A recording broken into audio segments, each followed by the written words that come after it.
أكبر ولله الحمد. الله أكبر الله أكبر الله أكبر. لا إله إلا الله. الله أكبر الله أكبر ولله الحمد. الله أكبر كبيرا والحمد لله كثيرا وسبحان الله بكرة وأصيلا.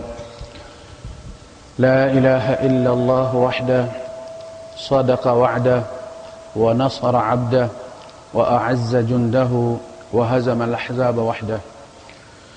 لا إله إلا الله ولا نعبد إلا إياه مخلصين له الدين ولو كره الكافرون.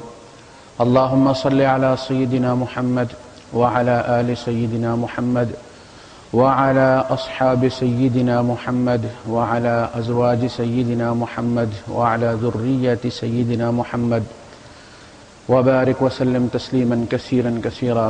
أما بعد فأعوذ بالله السميع العليم من الشيطان الرجيم. بسم الله الرحمن الرحيم.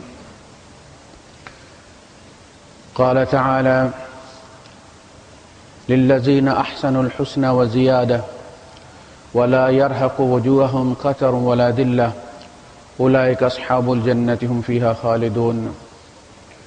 وقال تعالى: وقضى ربك ألا تعبدوا إلا إياه وبالوالدين إحسانا. صدق الله العظيم. رب اشرح لي صدري ويسر لي أمري واحلل عقدة من لساني يفقه قولي. آمين يا رب العالمين. ہمارا آج کا موضوع الاحسان ہے. اللہ پاک نے احسان فرض کیا ہے. ان اللہ یأمر بالعدل والاحسان. اللہ نے حکم دیا ہے عدل کا اور احسان کا. اب یہ احسان ایک متفق علیہ حدیث میں، جسے حدیث جبرائیل کے نام سے لوگ جانتے ہیں، کہ جبرائیل امین انسانی شکل میں تشریف لائے اور نبی کریم صلی اللہ علیہ وسلم سے انہوں نے کچھ سوالات کیے اسلام کے بارے میں، ایمان کے بارے میں اور احسان کے بارے میں. تو جب آپ سے پوچھا گیا کہ مل احسان، احسان کیا ہے، تو آپ نے فرمایا: ان تعبد اللہ کأنک تراہ. تو اللہ کی یوں بندگی کرے کہ گویا تو اس کو دیکھ رہا ہے. اب یہ ایک انسانی زندگی کا نقشہ ہے جو ان چند الفاظ میں نبی کریم صلی اللہ علیہ وسلم نے کھینچا ہے کہ زندگی اس طرح گزارو کہ جیسے اللہ تمہیں دیکھ رہا ہے. انسان کی اصل جو غایت ہے تخلیق کی وہ عبادت ہی ہے. وما خلقت الجن والانس الا لیعبدون. نہیں پیدا کیا میں نے جن و انس کو مگر اس لیے کہ وہ میری بندگی کریں. یہ جب لفظ ہم بندگی کہتے ہیں تو چونکہ بندگی کا ایک خاص کنسپٹ ہے جو ہمارے اندر بچپن سے ہی اسٹیبلش کر دیا گیا ہے، اس کے علاوہ اور کوئی تصور آتا ہی نہیں. بندگی کا مطلب ہے عبادت. ترجمہ ہو گیا عبادت، بندگی. بندگی فارسی میں کہتے ہیں، عبادت عربی میں کہتے ہیں. تو عبد کی جو زندگی ہے وہ ساری زندگی عبودیت ہوتی ہے. غلام کی ساری زندگی غلامی ہوتی ہے. اس کا اٹھنا بیٹھنا، سونا، کھانا پینا، کہیں آنا جانا، اس میں کہیں ہاتھ رکھ کے نہیں بتایا جا سکتا کہ یہ عبادت ہے اور یہ اس کی اپنی آزاد زندگی. لیکن ہمارے یہاں فقہا نے جب اپنی سہولت کے لیے ڈپارٹمنٹ تقسیم کیے تاکہ معاملات کو چیپٹرز میں رکھا جائے. تو عبادت جو ہمارے ریچولز ہیں ان کو عبادت میں انہوں نے رکھ دیا. نماز، روزہ، زکوٰۃ اور حج یہ ہماری عبادات ہیں. عبادات ہیں تو عبادت ہے، بندگی ہے. تو اس کا مطلب یہ ہوا کہ جو یہ کام کر لیتا ہے وہ پکا عبد ہے، اس کے اس میں 100 نمبر ہیں، اور اسی لیے اللہ نے اسے پیدا کیا تھا. نماز روزے کے لیے پیدا کیا تھا. وہ یہ کر لیتا ہے تو نمبر اپنے پورے لے لیتا ہے. یہ ایسا مفہوم ہے کہ جو ان انسٹال ہوتا ہی نہیں. آپ لاکھ کوشش کریں پتہ چلے گا کہ یہ ادھر سے ادھر نہیں ہوتا. ہم نیت بھی کرتے ہیں 2 رکعت نماز نفل، بندگی اللہ تعالیٰ کی بندگی ہو گئی. تو ہم نے اسی مفہوم کو منعن لے لیا ہے، لے نہیں لیا بلکہ سینے سے لگا لیا ہے، اور عملی زندگی میں اس کا ہم مظاہرہ بھی کرتے ہیں. یعنی اگر میں مسجد میں آتا ہوں اور مسجد کے آداب کا خیال رکھتا ہوں، وضو کی سنن اور اس کے فرائض کا خیال رکھتا ہوں، اور اگر میں نماز سنتوں کا خیال رکھ کے فرائض کا، واجبات کا، تو ٹھیک ہے، میری بندگی ہوگی. اسی لیے مجھے اللہ نے پیدا کیا. اس کے بعد جو کچھ میں کرتا ہوں وہ میرا پرسنل معاملہ ہے. ایک یونیفارم ہے، آپ کے رولز اینڈ ریگولیشنز ہیں، آپ کے قواعد و ضوابط ہیں جس ادارے میں آپ کام کرتے ہیں. آپ جاتے ہیں، وہ یونیفارم پہنتے ہیں، چاہے آپ کو پسند ہے، ناپسند ہے. ناپسند ہے تو آپ ڈیوٹی چھوڑ دیں، نوکری چھوڑ دیں، کہیں اور چلے جائیں. لیکن اگر یہاں رہنا ہے تو پھر آپ نے یہ یونیفارم پہننی ہے. لیکن جب آپ اپنی ڈیوٹی کر کے باہر نکلتے ہیں 8 گھنٹے 10 گھنٹے، اس کے بعد آپ آزاد ہیں. آپ دھوتی باندھ کے پھریں، آپ کوئی پوچھنے والا نہیں. آپ نے ان کے ساتھ جو کنٹریکٹ کیا تھا وہ 8 گھنٹے کا تھا کہ جب ہم ڈیوٹی پہ ہوں گے تو یہ یونیفارم پہنیں گے. اس کے بعد جب آپ نکل آتے ہیں وہاں سے، ان کے گھنٹے پورے کر دیں تو آپ آزاد ہو جاتے ہیں. ہم اللہ کے ساتھ بھی اسی طرح کرتے ہیں. جی ساؤنڈ کم کریں اس کی. اللہ کے ساتھ بھی ہم غلامی نہیں کرتے، ہم نوکری کرتے ہیں. مسجد میں آتا ہوں، جو بھی 15 منٹ لگتے ہیں یہ میری ڈیوٹی ہے، میں یہاں خیال رکھتا ہوں.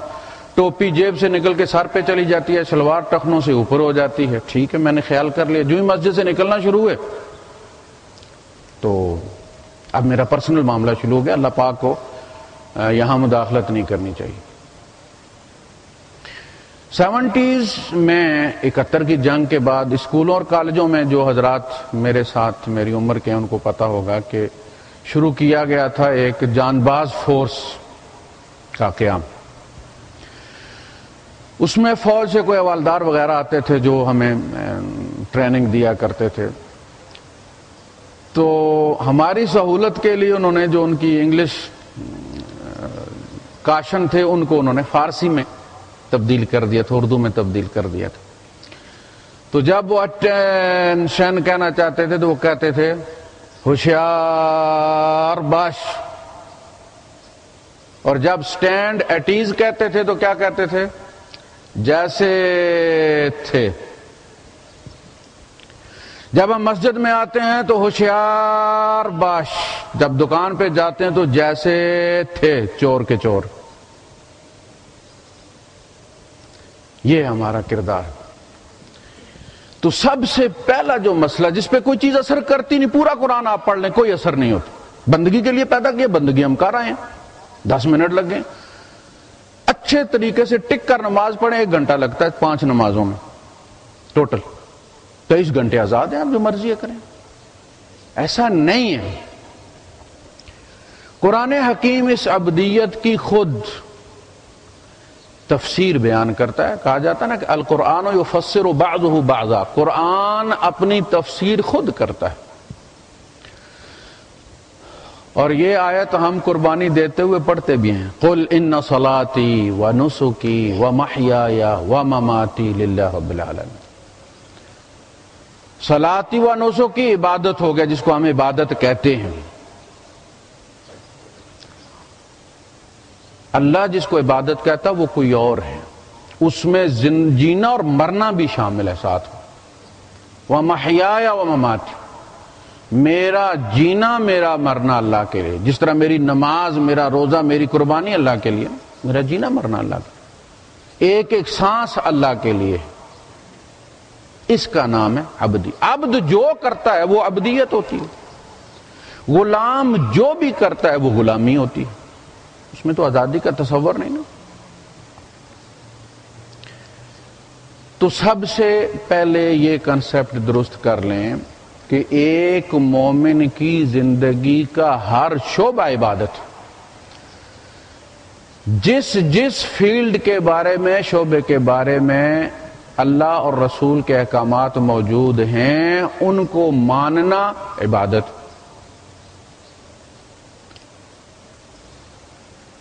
اور ان کا انکار کفر ہے، اور ان میں کوتاہی فسق و فجور ہے۔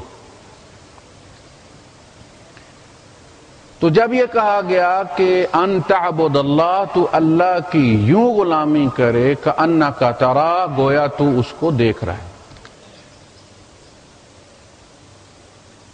تو اس سے مراد ہے کہ تو زندگی یوں گزارے، سے مطلب یہ کہ نفل اس طرح پڑے کہ اللہ تجھ کو اور تو اللہ کو دیکھ رہا ہے، بلکہ تو تجارت بھی کرے جب ماپے تولے کوئی دیکھنے والا نہ ہو، تمہیں پتا ہے کہ اللہ مجھے دیکھ رہا ہے، اور محاسبہ اس نے کرنا ہے، میں نے منہ اس کو دکھانا ہے۔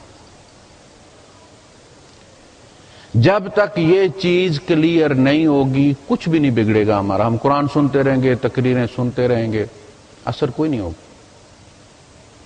سب سے پہلے اپنا یہ کنسپٹ درست کریں کہ میرا جینا مرنا اٹھنا بیٹھنا، میرا اللہ کے ساتھ تعلق، میرا ماں باپ کے ساتھ تعلق، میرا اہل و عیال کے ساتھ تعلق، میرا سوسائٹی کے ساتھ تعلق، یہ سارے عبادت ہیں۔ میرا کام پہ جانا، ڈیوٹی پہ جانا، وہاں پسینہ نکالنا، وہ سب عبادت ہے۔ یہ جو گلٹی کانشیس ہمارے ہاں کریٹ کیا جاتا ہے، ایک احساس جرم کہ یار ہم تو نوکری کرتے ہیں، اور مولوی حضرات سارے اللہ کے گھر میں بیٹھے رہتے ہیں، بڑے اللہ والے ہیں، آپ نوکری پہ نہ جائیں تو یہ مولوی بھوکے مر جائیں۔ آپ کماتے ہیں تو مساجد چلا رہے ہیں نا، وہ بھی عبادت ہے۔ یہ اس کی ڈیوٹی ہے، وہ آپ کی ڈیوٹی ہے۔ ریسرچ کرنا لیبارٹری کے اندر ساری رات جاگ کے، ساری رات نفل پڑھنے سے افضل ہے وہ، اس لیے کہ نفل میری ذات کا معاملہ ہے، اور وہ معاشرے کی ضرورت ہے، انسانیت کی ضرورت ہے۔ اسی طرح جو علوم دیگر صرف قرآن حکیم پڑھنا یا احادیث پڑھنا یا فقہ پڑھنا ہی دینی علم نہیں ہے، اور جی بچہ ادھر لگ گیا تو صدقہ جاریہ ہو گیا ہے۔ ڈاکٹر عبدالقدیر خان بھی اپنے ماں باپ کا صدقہ جاریہ ہے۔ وہ علوم بھی ہماری ضرورت ہے، اگر وہ علوم ہمارے پاس نہ ہو تو ہمارے مساجد و مدرسے جو ہے وہ ڈما ڈولا بن جائیں سارے۔ اس کے لیے یہ کنسپٹ کلیئر کرنا ہوگا کہ عبادت صرف مسجد میں بیٹھ جانے اور نوافل کا کام ہے۔ آپ کا جو بھی ڈیوٹی لگی ہے وہاں آپ خدا خوفی سے کام کریں، آپ اپنا رزق حلال کریں۔ اگر آپ اس ٹائم میں سے نماز پڑھتے ہیں تو آپ اتنا ٹائم ایکسٹرا دیں اپنے شعبے کو، اپنی کمپنی کو۔ یہ ہے عبادت کہ میں نے پیسے لیے ان سے 12 گھنٹے، اس 12 گھنٹے میں 2 نمازیں آ گئی تو میں نے، ویسے تو 5 منٹ لگتے ہیں لیکن کام پہ ہم نماز جو ہے وہ 20-25 منٹ میں پڑھتے ہیں، اس لیے کہ وہ کام والوں کے ہے نا، وہ ٹائم ان کا ہے، اور دعا بھی خوب ٹک کے مانگتے ہیں۔ تو اب جتنا ٹائم آپ نے لگایا، جو لوگ تقوی والے ہیں، پرہیزگار ہیں، خدا خوف ہیں، وہ اتنا ٹائم ایکسٹرا دیتے ہیں، یا پہلے ڈیوٹی پہ چلے جاتے ہیں یا لیٹ ڈیوٹی سے آتے ہیں کہ میں نے اتنا ٹائم مسجد میں لگایا تھا یا نماز میں لگایا تھا اور میں نے یہ خیانت کی ہے، میں چوری کر کے اللہ کو دوں وہ ٹائم، میری نماز ٹھیک نہیں۔ تو احسان سب سے پہلے کیا ہے کہ تو یوں زندگی گزارے کہ گویا تجھے اللہ دیکھ رہا ہے۔ یہ تصور، ایک صاحب لکھتے ہیں کہ میں چھوٹا سا تھا تو والد صاحب کے ساتھ مسجد جایا کرتا تھا، تو انہوں نے مجھے 3 جملے سکھائے کہ اللہ معی، اللہ ناظری، اللہ شاہدی، اللہ میرے ساتھ ہے، اللہ مجھے دیکھ رہا ہے، اللہ میرا گواہ ہے۔ کہتے 11 سال مجھے انہوں نے یہ وظیفہ، جب بھی نماز میں جاتے تو رستے میں مجھے یہ پکاتے جاتے اور کہتے بیٹا اس کو مراقبہ کرو، اس پہ کنسنٹریٹ کرو اپنے آپ۔ 11 سال کے بعد انہوں نے کہا کہ بیٹا سارا دین اسی کے اندر ہے۔ کہتے ہیں کہ الحمدللہ وہ ایسا میرے اندر انسٹال ہو گیا تھا کہ زندگی میں کبھی لغزش نہیں آئی۔ جب بھی کوئی مسئلہ پیدا ہوا، کوئی وسوسہ آیا، کوئی برائی کا خیال آیا، جھٹ سے آیا اللہ معی، میرے ساتھ اللہ، میں اکیلا نہیں۔ اور میں جس اللہ پر ایمان لایا ہوں اللہ ناظری، وہ دیکھ رہا ہے مجھے، ایسا نہیں کہ وہ دوسری طرف دیکھ رہا اور میں شرارت کر لوں۔ اللہ شاہدی، اور یہ اللہ میرا گواہ ہے، کل اس نے اس عمل کی گواہی دینی ہے کہ میرے سامنے تو نے یہ کیا تھا، میں کہاں جاؤں؟ جب جج ہی دیکھ لے مجھے تو میں کہاں جاؤں؟ وہ کہتے ہیں یہ 3 جملے میری زندگی کا حاصل تھے۔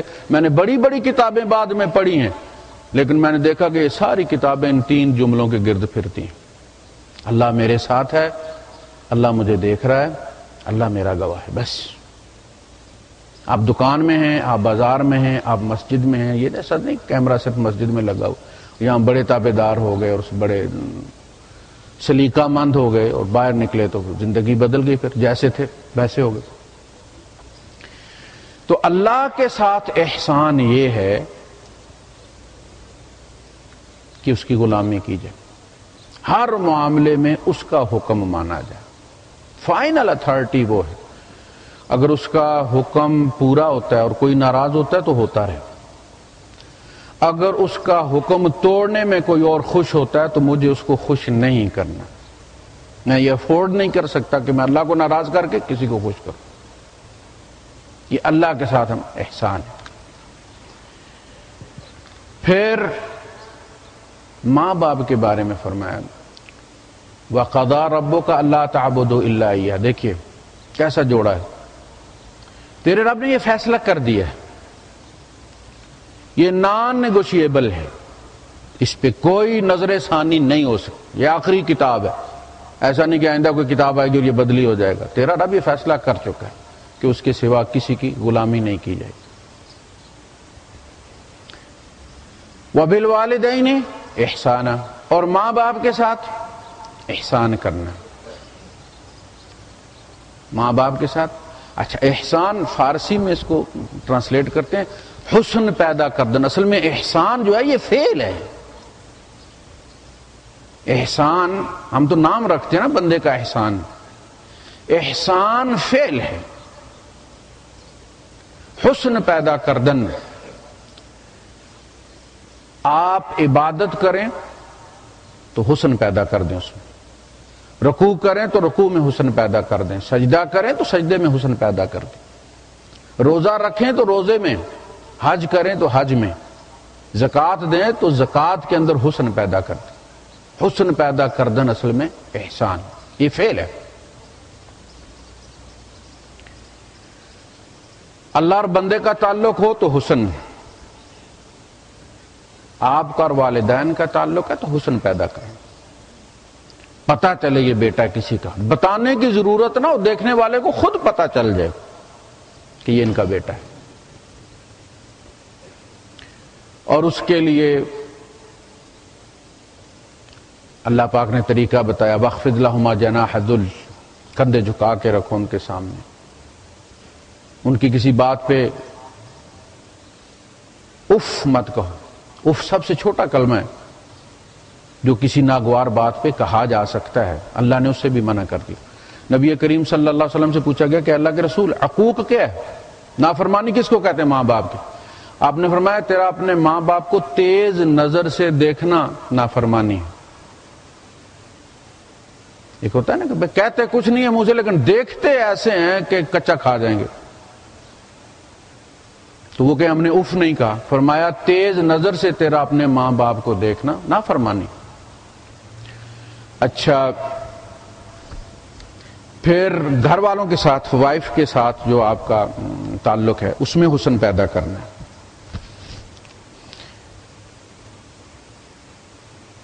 اس میں حسن پیدا کرنا ہے، پتہ چلے کہ یہ انسان کی بیوی ہے.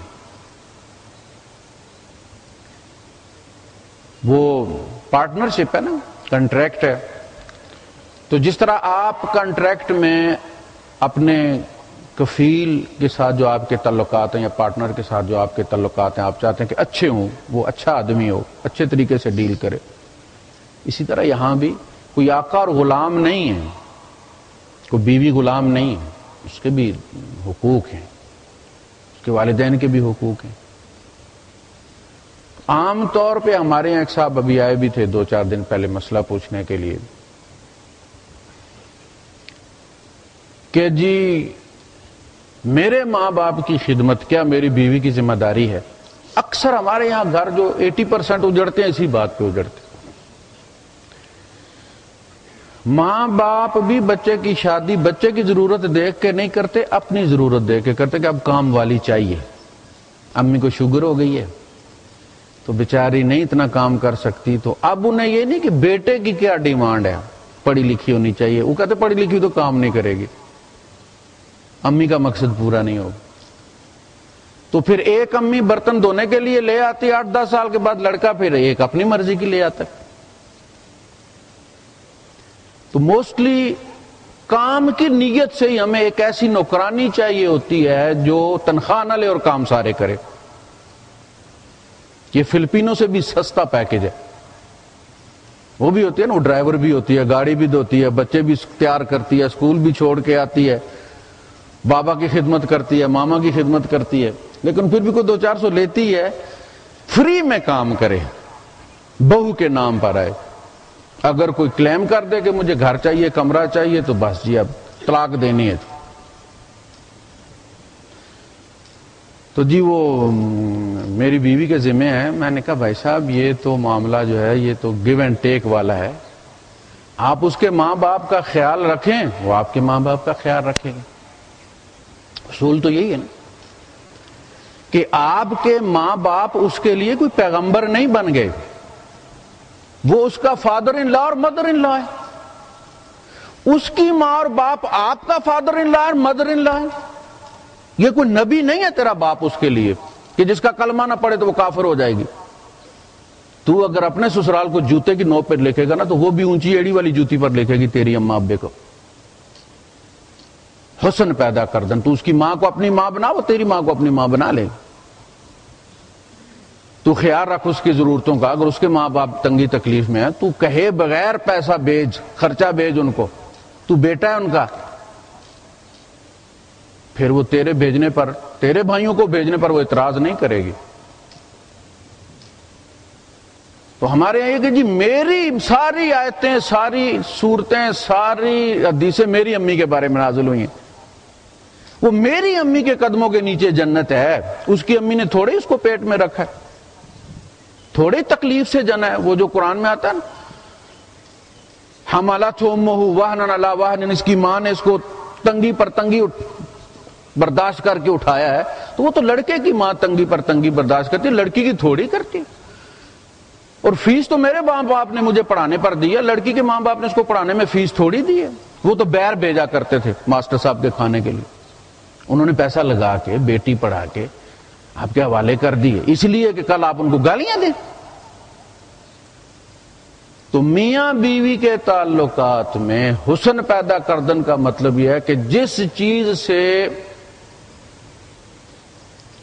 آپ کی گھر والی کو تکلیف ہوتی ہے وہ کام مت کریں آپ. پھر جس سے آپ کو تکلیف ہوگی وہ نہیں کرے گی. حسن پیدا کردن تو یہ ہے. اس کو کیا کہتے ہیں؟ انڈرسٹینڈنگ. گاڑی کے ساتھ ہو جاتی ہے نا آپ کی انڈرسٹینڈنگ. آپ کو پتا ہوتا ہے کہ بھائی یہ اتنی دیر کے بعد اس کا آئل بدلی کرنا ہے اور اس کی سوئی ٹیمپریچر والی یہاں پہ جائے تو یہ ہوتا ہے جی، اور یہاں پہ جائے تو یہ ہوتا ہے جی. انڈرسٹینڈنگ یہی ہے کہ جس سے مرد کو تکلیف ہوتی ہے عورت وہ کام نہ کرے، اور جس سے عورت کو ہوتی ہے مرد نہ کرے. پھر اولاد کا معاملہ ہے. اولاد کے ساتھ بھی احسان ہوتا ہے. حسن پیدا کردن، ماں باپ اور اولاد کے تعلقات میں حسن پیدا کرو. یہ بڑا نازک رشتہ ہے، بڑا ہی، اس سے زیادہ پیارا رشتہ اور ہے ہی نہیں ہے، لیکن ہم اس میں زہر گھول دیتے ہیں. ہم بچے کو ایک زندہ انسان سمجھتے ہی نہیں، اسی طرح سمجھتے ہیں جیسے اپنا لیپ ٹاپ ہے، جب چاہے شٹ ڈاؤن، جب چاہے اس کو ریسٹارٹ کر دیا. اور جب تک ماں باپ زندہ رہتے ہیں تب تک وہ اس کو انسان ماننے کے لیے تیار ہی نہیں ہوتے. بیٹا خطاب کر رہا ہے، لیکچر دے رہا ہے، اور اچانک اس کی نظر پڑ جاتی ہو ابا بھی بیٹھا ہوا ہے، اس کی آواز نکل جاتی ہے بیچارے کی، ختم. تو سارا ٹرن آؤٹ، وہ جو کانفیڈنس تھا نا ابا کو دیکھتے ہی ختم ہو. گھر میں تجھے کیا پتا ہے، تو کیا جانتا ہے، اور تم میرے پیٹ سے ہے. غلطی ہو گئی پیٹ سے بھائی، وہ درخت کے ساتھ لگ جاتا تو انسان ہوتا. بچوں میں اعتماد پیدا کریں، ان سے مشورہ لیں، گھر کے معاملات میں ان کے مشورے کو عمل دخل کا موقع دیں. اگر ان کی رائے ویلڈ ہے، مدلل ہے، دلیل پوچھیں ان سے، ان کی رائے کو ماننے میں کوئی حرج نہیں ہے. اس سے ماں باپ چھوٹے نہیں ہو جاتے. اور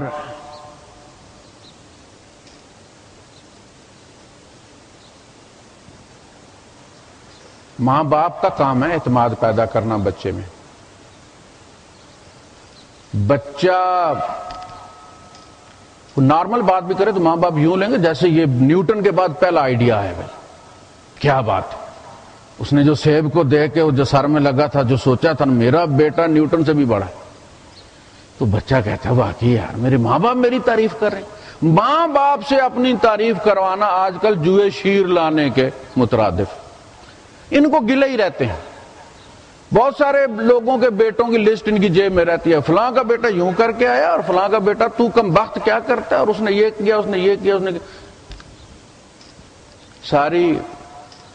مسئلہ یہ ہے کہ باقی جو چیزیں دوسروں کے بیٹوں میں، آپ نے غور کیا کہ آپ کے بیٹے میں وہ عیب بھی نہیں ہے. تو ماں باپ اور اولاد کا تعلق بڑا میٹھا ہے، اس میں زہر مت گھولیں. اولاد کو اس پر مجبور مت کریں کہ دعائیں مانگیں کہ یا اللہ یہ کب سر سے اٹھیں گے اور میں بڑا ہوں گا.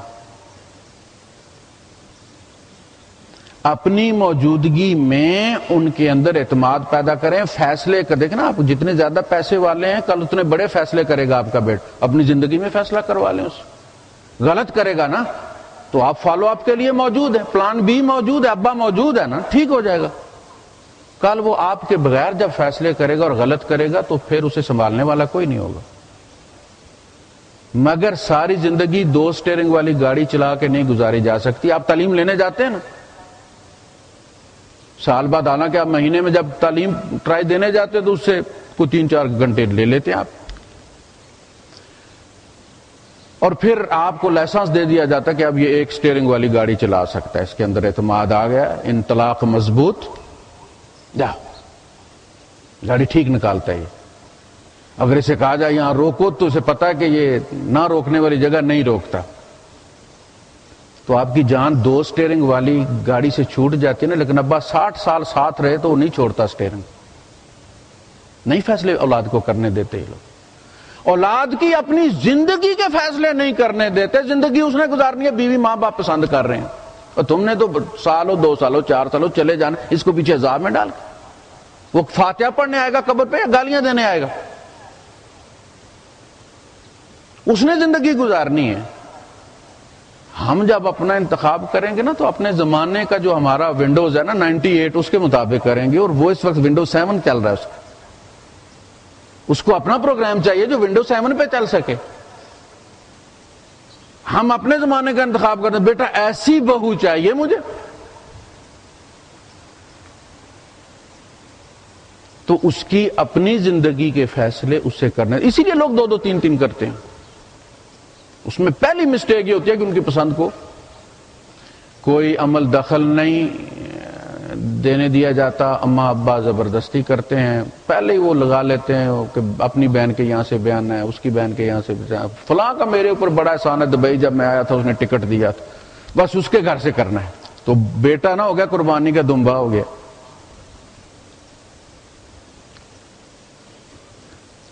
تو اس معاملے میں کم از کم بیٹا ہو یا بیٹی ہو، بیٹی کا بھی حق ہے۔ دیکھیں ایک عمر ہوتی ہے انسان کی پسند ناپسند کی، جب انسان کے اندر ہارمونل چینجز آتی ہیں تو جو محبت کے جذبات ابھرتے ہیں وہ بڑے فطری ہوتے ہیں،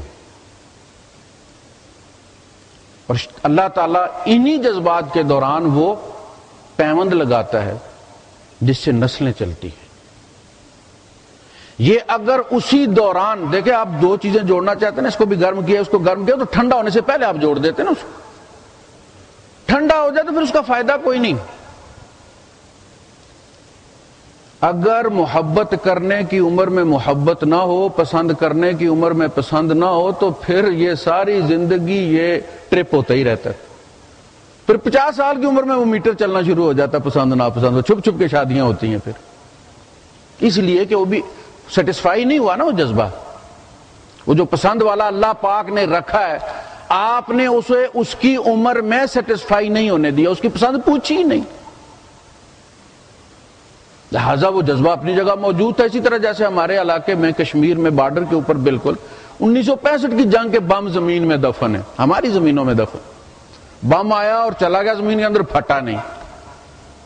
فوج والوں سے کہا، انہوں نے وہاں ایک بیریئر لگا دیا، وہ سیمنٹ کا بنا کے انہوں نے کہا کہ یہ بہت نیچے ہے، ہو سکتا ہے نکالتے ہو پھٹ جائے تو آپ اس کا بندہ۔ وہ جو پسند والا تھا نا بم، وہ اس بندے کے اندر ہی رہ گیا، بچے اس کے 8-7 ہو گئے ہیں۔ اب وہ جب وہ شاعری پڑھتا نا پوئٹری محبت والی، تو وہ بم پھر پھٹنے کو اٹھتا ہے پھر، اور کبھی پھٹ بھی جاتا ہے، مگر پھٹتا پھر برادری کو تباہ کر کے رکھ دیتا ہے۔ اس لیے بچہ ہو یا بچی ان کی پسند پوچھیں۔ امارت اور غریبی اور وہ جو ہم نے لیول بنائے ہوئے ہیں اس کا کوئی مقام نہیں ہے، ان کی رائے لے کر فیصلہ کریں۔ یہ اولاد کے ساتھ آپ کا احسان ہے، انہیں انسان سمجھیں، ایسا انسان جس کے اندر وہ سارے جذبات موجود ہیں جو ہمارے اندر موجود تھے جب ہم اس عمر میں تھے۔ پھر معاشرے کے ساتھ احسان ہے، دوسرے لوگوں کے ساتھ۔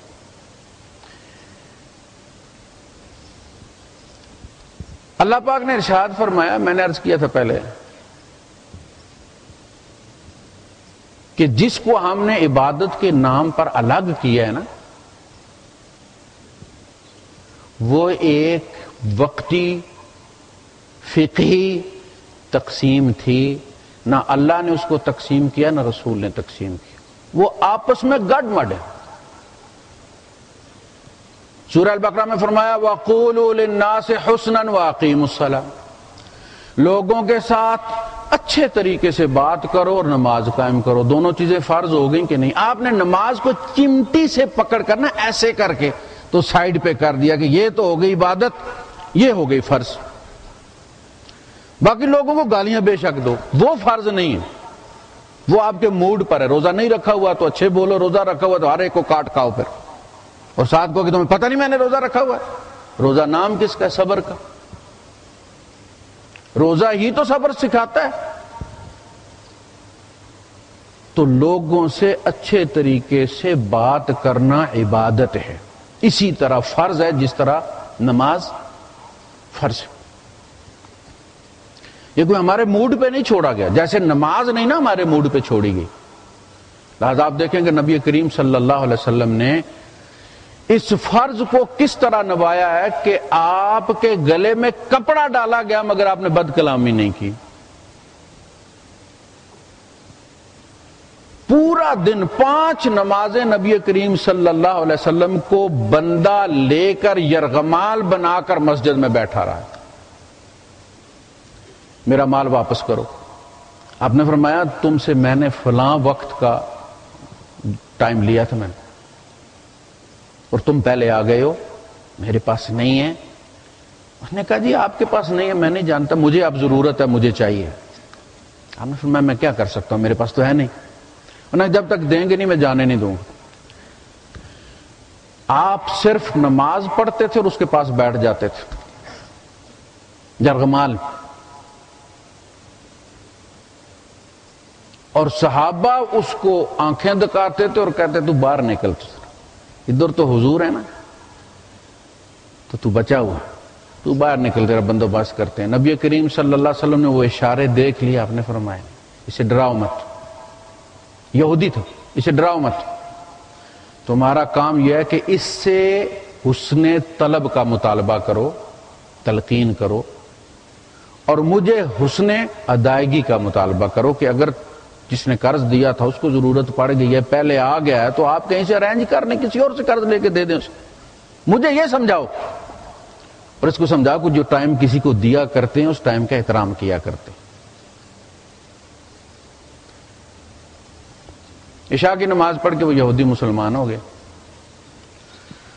اس یہودی نے اپنا سارا ترکہ نبی کریم صلی اللہ علیہ وسلم کو دے دیا، بہت مالدار تھا، اور اسلام کا سب سے پہلا وقف اس یہودی نے کیا تھا۔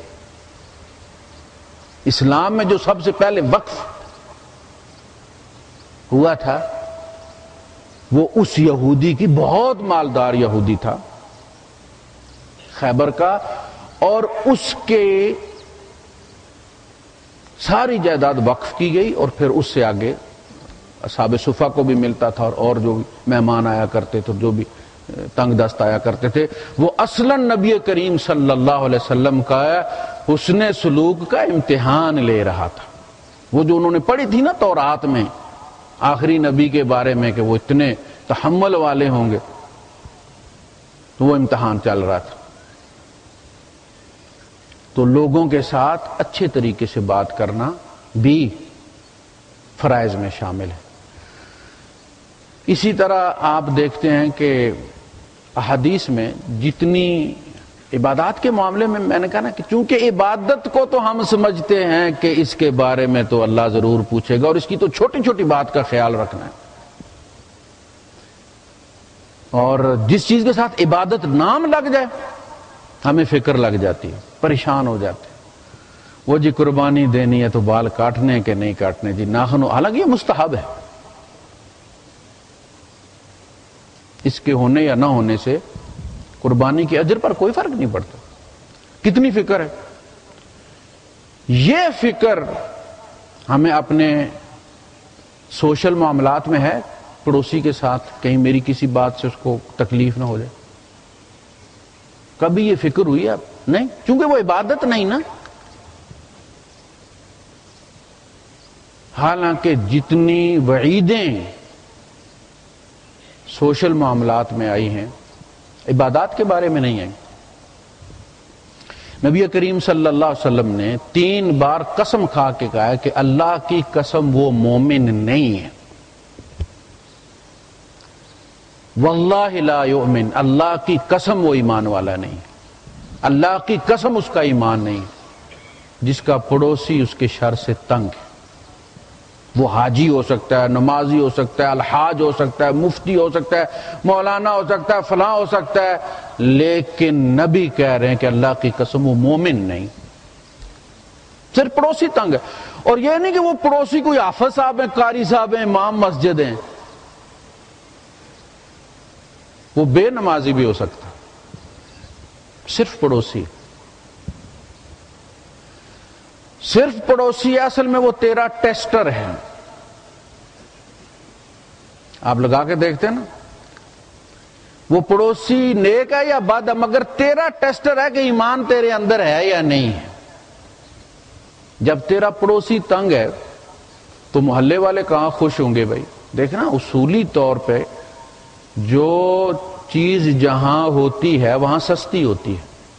مالٹا سرگودا میں ٹکے باؤ بکتا ہے، کشمیر میں زعفران ہر گھر میں گتھی بندی ہوئی پڑی ہے۔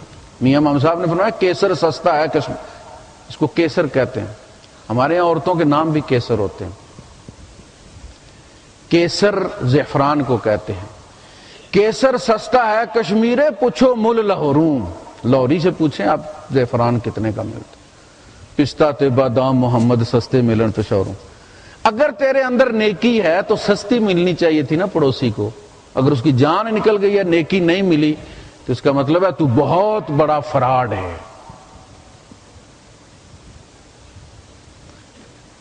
جہاں ٹھنڈک ہوتی ہے وہاں جو سب سے قریب ترین چیز رکھی ہوتی ہے وہ ٹھنڈی ہوتی ہے. اسی لیے وہ فریج میں لٹکا کہ یہ جو ہے یہ اس فلاں خانے میں رکھیں آپ تاکہ زیادہ ٹھنڈ. یہ چیزیں آپ سبزی نیچے رکھیں، ان کو اتنی ٹھنڈک کی ضرورت نہیں ہے. تو اگر آپ کے اندر ٹھنڈک ہے، امن ہے، امان ہے، آپ مومن کا مطلب کیا ہے؟ امن دینے والا. تیرا پڑوسی امن میں نہیں ہے تو میرے پاس سے گزر کر میری بات تک نہ پوچھی، میں یہ کیسے مان جاؤں کہ وہ دور جا کے روئے؟ پڑوسی مر رہا ہے. کیا حقوق ہیں؟ فرمایا کہ پڑوسی کے نام کی بھی ایک رکابی پانی کی ہانڈی میں ڈال دیا کرو. کیا ہوتا ہے اس میں؟ اور تھوڑا نمک ہی زیادہ کرنا پڑے گا نا، مرچی زیادہ، بوٹیاں اتنی کافی ہیں. نمک اور مرچ زیادہ کر دیں گے، پانی کا ایک پوا بھر کے ڈال دیں، پڑوسی کے گھر چلا جائے گا، تیری ہانڈی کی زکات نکل جائے گی. انشاءاللہ وہ ہانڈی کھا کے کوئی بیمار نہیں ہوگا. اکیلا کھاتے اور ظاہر رات ایمرجنسی میں بیٹھے رہتے. بیماریوں کی ایک وجہ یہ بھی ہے، بے برکت ہانڈی ہے. کہا جب پھل لاؤ تو تھوڑا سا پڑوسی کا خیال کر کے بھی ساتھ لے آؤ. اور اگر اتنی ہمت نہیں ہے تو چھلکے چھپا کے پھینکو، اس لیے کہ اس کے بچے دے کر ضد کریں گے، ہو سکتا ہے وہ افورڈ نہیں کر سکتا، اسے اذیت ہوگی اور تیرا ایمان چلا جائے گا، اسے تکلیف ہوگی تیری شر سے. اب جو چھلکوں کا خیال رکھتا ہے جو اسلام، جب تو اپنی بیٹی بیاتا ہے اور جو اسراف کرتا ہے اور تو اپنی بیٹی کو جو بھینس دیتا ہے اس کو بھی زیور پہناتا ہے. آپ کو پتا نا گجرات کا واقعہ، بھینس دی بیٹی کو جہیز میں اور اس بھینس کو بھی سونے کے کڑے ڈالے. اب بھینس کو کڑا ہے کتنا بڑا ہوگا، آرٹیفیشل نہیں، صحیح والا تھا. یہ جس زمانے کی بات ہے آرٹیفیشل اتنا چلا ہوا نہیں تھا. تو اتنا کر رہے ہیں، میرج ہال کی 2 لاکھ کی بکنگ ہے، 30,000 ہو تو تیرے پڑوسی کی بیٹی بیائی جا سکتی، 30,000. اس کے دل پر کیا گزرے گی جب وہ اللہ تللے دیکھے گا؟ جب تو اس طرح ویلیں دے گا ناچنے والیوں کو اور پیسہ ان کے پیروں کے نیچے، ناچنے والیوں کے پیروں کے نیچے آئے گا، تو نہ بھگتے تیری اولاد ضرور فقیر ہوگی، ایک دن ترسے گی اس پیسے. بعض دفعہ کہتا ہے نا کہ ہاتھوں کی ماری ہوئی دانتوں سے کھولنی پڑتی ہے. ماں باپ کا کیا ہوا اولاد کو بھگتنا پڑتا ہے. تو یہ جو اسراف ہے یہ بھی معاشرے کے ساتھ احسان یہ ہے کہ اس کے ساتھ اپنے تعلقات کو ہمدردی کی بنیاد پر آپ قائم کریں، ان کی مصیبت میں پہنچیں. آپ دیکھیں ریٹ کیا ہے، میں نے کہا نا کہ جتنی اہمیت اسلام نے سوشل معاملات کو دی ہے اتنی عبادات اور مناسک کو نہیں دی. آپ نے دیکھا نبی کریم صلی اللہ علیہ وسلم نے جب حج کیا، حجۃ الوداع آپ کا آخری حج جو تھا، اور وہی ایک ہی حج حضور نے کیا، تو یہ جو حضرات باہر کھڑے ہیں اندر آ جائیں، سارا صحن خالی ہے.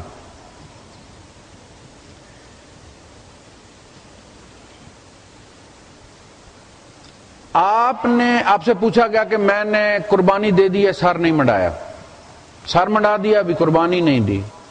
میں نے قربانی دے دی ابھی کنکریاں نہیں ماری، تو آپ کہتے رہے اب مار لو، فلا باس فلا باس فلا باس، اب مار لو کوئی بات نہیں، اب مار لو کوئی بات نہیں. لیکن آپ دیکھیں عبداللہ بن عباس رضی اللہ تعالیٰ عنہ سے روایت ہے کہ آپ اعتکاف میں بیٹھے ہوئے تھے تو کسی نے آپ کو دیکھا کہ آپ کسی کے ساتھ جا رہے ہیں. پوچھا کہ آپ اعتکاف میں نہیں تھے؟ کہا اعتکاف میں تھا. کہا تو پھر آپ کہاں جا رہے ہیں؟ کہا اس بندے کو چھوڑنے جا رہا ہوں، یہ پردیسی ہے اور اس نے کسی کے گھر جانا ہے.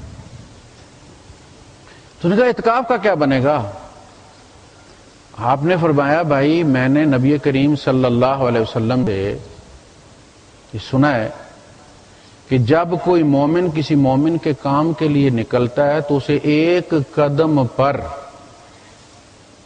10 سال کے اعتکاف کا اجر ملتا ہے، اور ایک رات کا اعتکاف بندے کو جہنم سے 500 سال دور کر دیتا ہے. تو میں نے حساب لگایا کہ یہ منافع والا کام ہے، میں نے وہ اعتکاف چھوڑ دیا اور اس کے ساتھ چل پڑا، اس اعتکاف کیا میں قضا کر لوں گا۔ تو سوشل معاملات جو ہیں جن میں ہم بہت پیچھے ہیں، میں نے عرض کیا تھا نا کہ وہ دو ایسی چیزیں لگ گئی ہیں ہمیں کہ معاشرہ ہمارا بالکل صومالیہ بن کے رہ گیا۔ ایک جو ہمارا سرمایہ دار ہے وہ پیسہ لے گیا ہے باہر، اور ایک ہمارے جو مدارس ہیں وہ عوام کا پیسہ لے کے مدارس بڑے سے بڑے ہوتے چلے جا رہے ہیں، ٹیومر کی طرح لوگ خودکشی کر رہے ہیں، مائیں بچوں سمیت چھلانگ لگا رہی ہیں، ٹرین کے آگے لیٹ رہی ہیں۔ اس کی وجہ ہماری سوشل ویلیوز میں ایک کمی ہے۔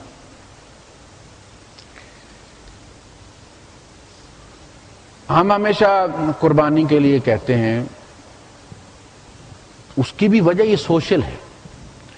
دیکھیں اس وقت خاص کر کے سندھ میں جو صورتحال ہے وہ یہ کہ سیلاب کی وجہ سے گاؤں کے گاؤں برباد ہو گئے، لوگ سڑکوں پر ہیں، فزیکلی سڑکوں پر ہیں، محاورے میں نہیں، جانوروں سمیت بچوں سمیت، چارپائیوں کے انہوں نے اوپر چادریں ڈال کے تو جھگیاں بنائی ہوئی ہیں، اور وہ جانور لیے بیٹھیں گے، یہ جانور بک جائے۔ آپ لوگ بھی انٹرویو سنتے رہتے ہیں، جانور بک جائے، ایک گائے اس کی بک جاتی ہے اگر 50,000 کی 60,000 کی، تو وہ کہتا ہے جی میرے بچوں کو چھت مل جائے گی، میں اسے چھت ڈال لوں گا۔ سوچ رہا تھا کہ ایک گائے میری بک جائے گی قربانی میں تو میرے بچوں کو چھت مل جائے گی۔ ایک صاحب کہہ رہے تھے کہ میں نے بچی کی شادی کرنی تھی تو میں اسی انتظار میں تھا کہ میری گائے بک جائے گی تو میں بچی کو فارغ کر دوں۔ اب دیکھنا اگر آپ ایک گائے وہاں سے لے کے آپ کے 200-250 سے اگر وہاں 7 آدمی مل کے گائے لے لیتے ہیں، کسی کو چھت مل جاتی ہے، کسی کی بیٹی نکل جاتی ہے اور کچھ لوگوں کو کھانے کو مل جاتا ہے، تو آپ کے وہ 200-250 نے کتنا کام کیا؟ یہ وہی آپ گھر سے نکلیں گے پکنک کے لیے، الائن جانا ہے، راستے میں آپ روکیں گے، 200-250 کا کھانا پینا ہو جائے گا۔ KFC میں گھس جائیں گے، 100-150 درہم، یعنی یہ تو بچوں کی معمولی ڈیمانڈ ہے نا آج کل، اور اس سے وہاں کتنے کام ہو جائیں گے۔ یعنی رو رہے ہیں وہ لوگ کہ ہم دیہڑی بھی نہیں لگا سکتے جانوروں کے لیے، منڈی میں بیٹھے ہیں، اور خریدے کون؟ وہ جو خریدنے والے وہ بھی بیچارے سڑک پہ بیٹھے ہیں۔ اس صورت میں اجتماعی طور پہ کچھ لوگ جاتے ہیں، انہی سے خریدتے ہیں، وہیں کاٹتے ہیں، وہیں پکاتے ہیں، پکا کے کھلاتے ہیں سب کو۔ اس کا جانور بک جاتا ہے، اس کو پیسے 4 مل جاتے ہیں، کھانے کو بھی مل جاتا ہے کچھ لوگوں کو۔ تو یہ بھی ایک سوشل اب دکھ کو محسوس کرنے کے لیے کہ ہم تو کھاتے ہی رہتے ہیں یہاں پہ، وہ لوگ کہ جو ہر لحاظ سے اس وقت اس کے محتاج ہیں، ہم اس کے لیے کوشش کرتے ہیں۔ اور سندھ کے لیے جو قربانی لی جا رہی ہے 255 درہم، کوئی بات نہیں، اس طرف اوپر کر کے ذرا مہنگی۔ تو بندہ یہ سوچے، ایک صاحب تھے تو ان کے لیے بیٹا کوئی اچھی چیز لے کر آئے جو ان کی پسند کی تھی، تو کھانے لگے تو بیٹے کو انہوں نے دیا کہ یہ فلاں بندے کو دے دو، جا کے کوئی غریب تھا ان کے پڑوس میں، اس کو دے آؤ۔ اس نے کہا کہ باجی میں آپ کے لیے لے کر آیا تھا۔ اس نے کہا بیٹا دیکھو، جتنے پیار سے تو لے کر آیا ہے نا، اور جتنی یہ مجھے پسند ہے، میں یہ چاہتا ہوں کہ تجھے بھی اس کا انعام زیادہ ملے۔ یہ میرے حلق سے نیچے چلی جائے گی تو گندگی بن جائے گی۔ ایک پل کی بات ہے نا، میرے حلق سے اتر جائے گی تو گندگی بن جائے گی، تو اس کو دے جائے، تیری بھی جنت بن جائے گی، میری بھی جنت بن جائے گی۔ ماں سے وعدہ کیا تھا بندے نے چوڑیاں بھیجوں گا، پتا چلا کہ کسی کی بچی ہے، شادی نہیں ہو پا رہی،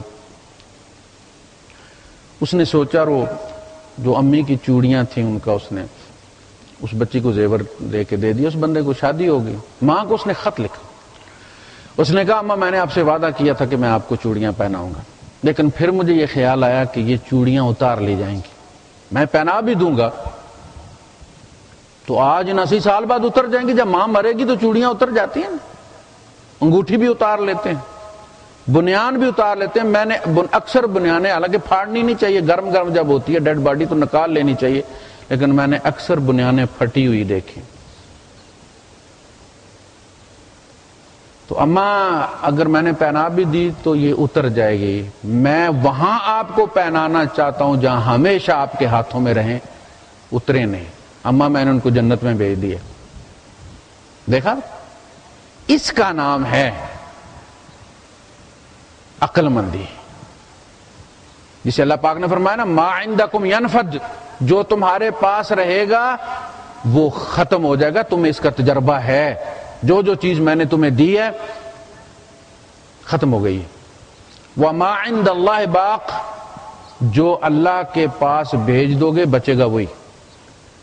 اور یہ پل کا فیصلہ ہوتا ہے. وہ آپ نے سنا نا کہ پل صراط، تلوار سے تیز، بال سے باریک، وہ یہاں ہے، وہ یہاں ہے. یہ بڑے باریک فیصلے ہیں. بندہ یہاں گرتا ہے، اس کا ایکشن ری پلے وہاں روک روک کے، جیسے کیچ دکھاتے ہیں نا بار بار ہر زاویے سے اور رن آؤٹ دکھاتے ہیں، وہ اصل میں پل صراط وہ بار بار ری پلے. یہاں تو گرا تھا، ایک لمحے کا فیصلہ تھا، تو نکل سکتا تھا جنت میں، مگر تو بس رکا نہ گیا اور کچھ نہیں. یہ فیصلے دنیا کے ہیں. عمل سے زندگی بنتی ہے، جنت بھی جہنم بھی. یہ فیصلے یہی ہونے ہیں، اور تیرے انگوٹھے باندھ کے لٹانے سے پہلے ہونے ہیں. ہم یہ سمجھتے ہیں جیسے ریچارجبل سیل ہوتا ہے نا، اس کو لگا دیتے ہیں تو بعد میں وہ پھر چارج ہوا ہوا ہم کو ملتا ہے. ہم سمجھتے ہیں ہم چور ڈاکو مریں گے اور جب یہ انگوٹھے باندھ کے گھر والے لٹا دیں گے، قیامت کے دن ہم لبیک اللہم لبیک کرتے ہوئے اٹھیں گے، چارج ہو جائیں گے. وہ چارجر نہیں ہے بھائی صاحب. وہ جو کچھ بننا ہے ہم نے وہ یہیں بننا ہے. وما تقدموا لانفسکم من خیر تجدوه عند اللہ، تم جو بھی چیز اللہ کو جیسی دو گے ویسی ہی اس کے پاس پاؤ گے. گھٹیا دو گے تو یہ لو تمہاری امانت ہے بھائی، جو کچھ بھی تھا اس میں یہ ہے. یہ نماز ہے تمہاری، دیکھو ہے اس میں کچھ کہ نہیں.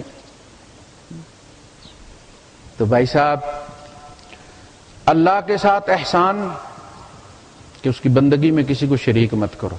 ماں باپ کے ساتھ احسان، نظر نیچی رکھو، ادب سے بات کرو. وہ غلط بھی کہہ دیں تو آپ نے سنا نا کہ آفیسر کبھی بھی غلط نہیں ہوتا. اچھے طریقے سے ماں باپ کو ڈیل کریں.